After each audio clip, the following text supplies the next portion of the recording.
I now turn, as promised, to Congressman Ted Lieu. The House committees are already responding to this report. What do you think is significant here? Well, I don't think a lot is significant because in terms of the 25th Amendment, people have been talking about that in the White House for a long time. Omarosa actually said it was so routine, they had a hashtag for it, TFA. So what's alarming would be people who didn't think about the 25th Amendment. Anyone watching this would have thought about that. And none of this appeared to have been executed. He didn't seem to have taped anything. He didn't seem to have gone much further with the 25th Amendment talks. So this would not be enough to fire Rod Rosenstein. Yeah, and if he did, it'd be obstruction of justice. And with your blessing, Congressman, I would like to get really nerdy here and talk about a concept in government that is, quote, pre-decisional. You're familiar with that concept. Yes. In the FOIA context, when you have freedom of information requests, that there is a space in government to talk about things pre-decision, before a decision is made. And it seems that we are in the heart of that at DOJ during what is an incredible time brought upon by Donald Trump's actions, where there was a range of discussions going on. I thought it was notable that Mike Schmidt, who's done this reporting, didn't think the wiretap got anywhere. And so whatever it wasn't a thing.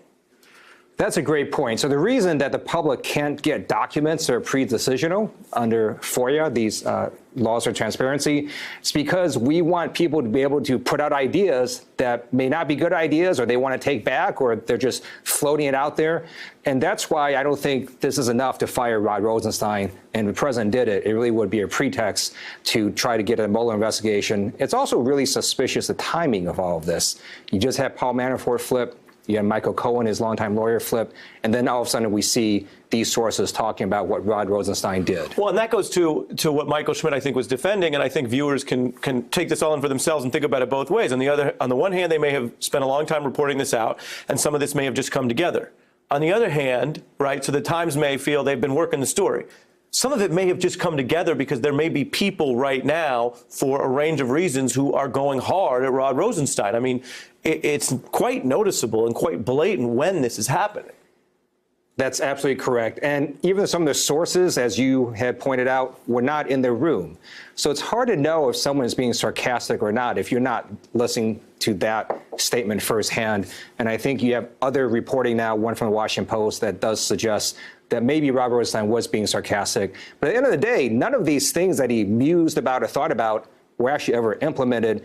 And it could simply turn out that he thought about it, then he had these interactions with the president, and he decided, no, I think the best thing is not to do a 25th Amendment. And as he says in his own statement, he doesn't believe there's any basis for it.